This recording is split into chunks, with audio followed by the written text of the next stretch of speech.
আউযুবিল্লাহি মিনাশ শাইতানির রাজিম বিসমিল্লাহির রহমানির রহিম। সম্মানিত দর্শক শ্রোতা, আসসালামু আলাইকুম। আশা করি আল্লাহর ইচ্ছায় আপনারা সবাই ভালো আছেন। আমিও আলহামদুলিল্লাহ ভালো আছি।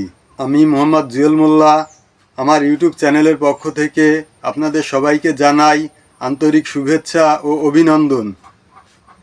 আজ আমি আপনাদের সামনে একটা অত্যন্ত মূল্যবান এবং গুরুত্বপূর্ণ আলোচনা নিয়ে উপস্থিত হয়েছি। আজকের আলোচনা আমাদের প্রিয় নবীজি ওনার একজন সাহাবী হযরত মুয়াজ আলাইহিসসালামকে প্রত্যেক নামাজের পর একটা আমলের কথা বলেছেন খুব গুরুত্ব দিয়ে।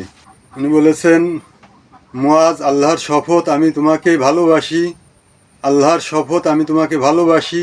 প্রত্যেক নামাজের পর একটা দোয়া কখনোই করতে ভুলবে না, এতে অনেক ফায়দা হবে ইনশাল্লাহ।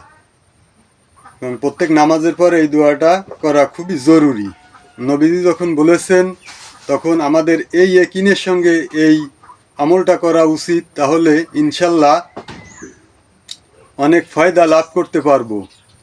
দোয়াটা হচ্ছে, আল্লাহুম্মা আইন্নি আলা জিক্রিকা ওয়া শুকরিকা ওয়া হুসনি ইবাদাতিকা। আবু দাউদ শরীফ 1522 হাদিস নাম্বার। অর্থ, হে আল্লাহ, আমি আপনার জিকির করতে, আপনার শুকরিয়া আদায় করতে, শুকরিয়া জ্ঞাপন করতে এবং সুন্দরভাবে আপনার ইবাদত করতে আমাকে সাহায্য করুন। মানে এখানে দোয়ার অর্থ তিনটা জিনিস আল্লাহর কাছে চাওয়া হয়েছে এবং তিনটা জিনিসই খুব জরুরি। আল্লাহর জিকির করা খুবই জরুরি, খুবই সওয়াবের কাজ। আল্লাহর শুকরিয়া আদায় করাও ফরজ বলে আমি মনে করি। আল্লাহ তাআলা পবিত্র কোরআন শরীফের সূরা ইব্রাহিমের 7 নম্বর আয়াতে বঙ্গানুবাদ, মানুষের উদ্দেশ্যে তোমরা কৃতজ্ঞ হও, আমি বরকত বাড়ায়া দেব। আর যদি কৃতজ্ঞ না হও, শুকরিয়া আদায় না করো, তাহলে তোমাদের জন্য রয়েছে কঠিন আযাব। অর্থাৎ আমাদের শুকরিয়া করা প্রত্যেকটা কাজে খুবই জরুরি। 3 নম্বরে হচ্ছে ইবাদত করা। ইবাদত অর্থাৎ নামাজ রোজাকেই বোঝায়। নামাজটাও খুবই জরুরি। কারণ নামাজ হচ্ছে বেহেশতের চাবি।